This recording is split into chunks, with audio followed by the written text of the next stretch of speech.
Hello friends, welcome to my YouTube channel. और आज के इस वीडियो में हम लोग सीखने वाले हैं ट्रिपलेट्स के बारे में, पाइथागोरियन ट्रिपलेट्स के बारे में। यानी पाइथागोरियन ट्रिपलेट्स क्या होते हैं और इसका उपयोग करके हम अपनी कैलकुलेशन को फास्ट कैसे कर सकते हैं, यानी मिनटों का सवाल सेकेंडों में कैसे हल कर सकते हैं। अगर आप भी सीखना चाहते हैं ये सब कैसे करते हैं तो बने रहिए हमारे साथ। इस वीडियो में आप भी सीख जाएंगे कि ट्रिपलेट्स क्या होते हैं और इनका उपयोग कैसे किया जाता है। तो आगे बढ़ने से पहले मैं आपसे एक छोटा सा रिक्वेस्ट करना चाहूँगा कि अभी तक आपने मेरे चैनल को सब्सक्राइब नहीं किया है तो प्लीज़ मेरे यूट्यूब चैनल को रूल ऑफ मैथ पर सब्सक्राइब कीजिए और इसे अगर वीडियो आपको पसंद आता है तो अपने दोस्तों के साथ भी शेयर कीजिए।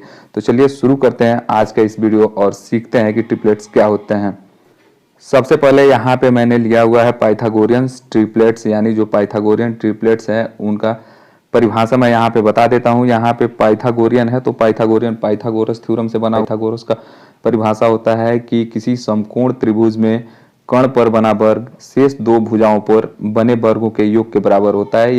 और यहाँ पे जो ट्रिपलेट्स है इसका मतलब है तीन संख्याओं का समूह जो क्या करते हो, पाइथागोरस थ्योरम को फॉलो करते हो और इस सीक्वेंस में रखे गए हों। तो आइए देखते हैं आगे। मैंने यहाँ पे स्लाइड लिया हुआ है। पहले स्लाइड में मैंने ट्रिपलेट्स लिया हुआ है। यहाँ पे पहला नंबर वाला 3 और 4 5 है, यानी कि 5 का वर्ग बराबर है इन दो वर्ग को जोड़ने पे। यानी जो इसका परपेंडिकुलर है, यानी परपेंडिकुलर 3 और 4 का वर्ग करके जोड़ा जाए तो वो इसके हाइपोटेनियस के वर्ग के बराबर आएगा। यही ट्रिपलेट्स है। तो आपको इसे याद रखना है। पहला ट्रिपलेट्स क्या हो गया, 3 4 और 5 यानी 3 4 5।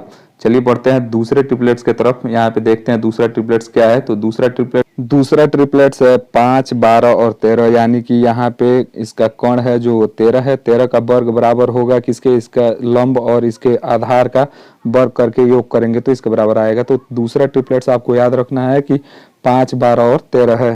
यहाँ पे मैंने नीचे एक छोटा सा नोट्स लिखा हुआ है। इसका मतलब है कि जितने भी ट्रिपलेट्स यहाँ पे बन रहे हैं, ट्रिपलेट्स का जो मल्टीपल होगा वो भी एक ट्रिपलेट्स ही होता है। जैसे कि यहाँ पे अगर 5 12 और 13 है तो यहाँ पे मैं बताना चाहूँ तो 5 का अगर यहाँ पे कोई मल्टीपल लेते हैं, जैसे कि यहाँ पे अगर 2 करते हैं तो 10 हो जाएगा, तो यहाँ ये 24 होगा और यहाँ पे 26 होगा। ये भी एक क्या बनाएगा, एक ट्रिपलेट्स बनाएगा। तो आपको इसे भी ध्यान में रखना है। तो चलिए अब चलते हैं तीसरे ट्रिपलेट्स की तरफ। यहाँ पे मैंने जो तीसरा ट्रिपलेट लिया है उसमें संख्या है 7 24 और 25, यानी 7 24 और 25 क्या करते हैं, एक ट्रिपलेट्स बनाते हैं जो कि समकोण त्रिभुज में पाइथागोरस थ्योरम को फॉलो करते हैं। तो आइए अगले ट्रिपलेट्स की तरफ देखते हैं और फटाफट देख लेते हैं कि कितने ट्रिपलेट्स यहाँ पे मैंने लिया है और वो कितने काम के हो सकते हैं आपके कैलकुलेशन करने में। यहाँ पे तीसरा ट्रिपलेट्स आप देख रहे हैं 7 24 और 25 है। वैसे ही यहाँ पे चौथा ट्रिपलेट्स मैंने लिया है जिसमें 9 40 और 41 है। तो ये भी ट्रिपलेट्स बहुत ही काम का हो सकता है, आप इसे याद करके रखिएगा। चलिए अगले ट्रिपलेट्स की तरफ बढ़ते हैं। यहाँ पे पांचवा लिया है मैंने 16 63 और 65। तो ये भी आपके काम का हो सकता है। जब भी कभी आपको ऐसा बड़ा संख्या दिखे जहाँ पे आपको वर्क करने में थोड़ा सा कठिनाई हो सकता है तो आप इस ट्रिपलेट्स को याद रख सकते हैं और अपने कैलकुलेशन को ईजी बना सकते हैं। चलिए अगले ट्रिपलेट्स की तरफ बढ़ते हैं। यहाँ पे मैंने लिया है छठे नंबर स्लाइड में 20 21 और 29। यहाँ पे एक ट्रिपलेट्स है जिसको अगर आप याद रखते हैं तो आप अपने कैलकुलेशन को ईजी बना सकते हैं। तो आपको याद रखना है एक ट्रिपलेट्स है क्या, 20 21 और 29। यहाँ पे अगले ट्रिपलेट्स की तरफ बढ़ते हैं। यहाँ पे देखते हैं सातवां नंबर पे क्या है। सातवें नंबर पे मैंने ट्रिपलेट्स लिया है जिसमें 28 45 और 53 है। तो ये ट्रिपलेट्स आपको याद रखना है।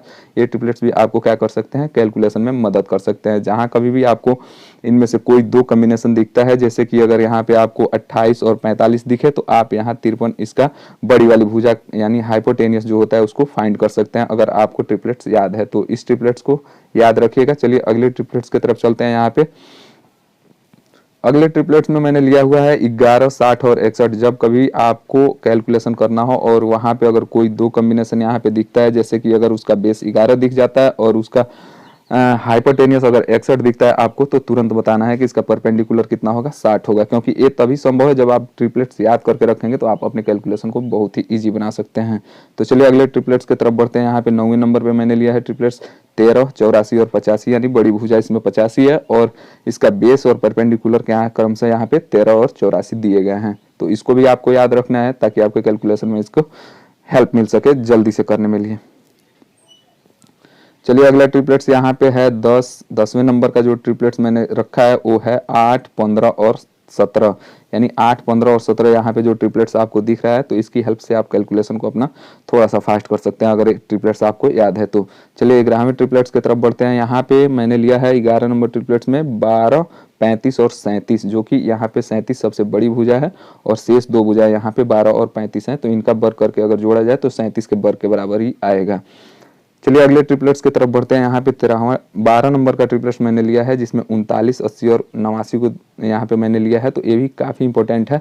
जब कभी भी आपको 80 और 89 एक साथ दिखे तो वहाँ पे आपको बेस क्या बताना है, 39 बताना है। तो इस अगर क्रम में आपको इस ग्रुप में अगर 3 संख्याएं दिखती हैं तो आप सीधा समझ जाएंगे कि ये ट्रिपलेट्स हैं और आप कैलकुलेशन में इसे आसानी से यूज कर सकते हैं।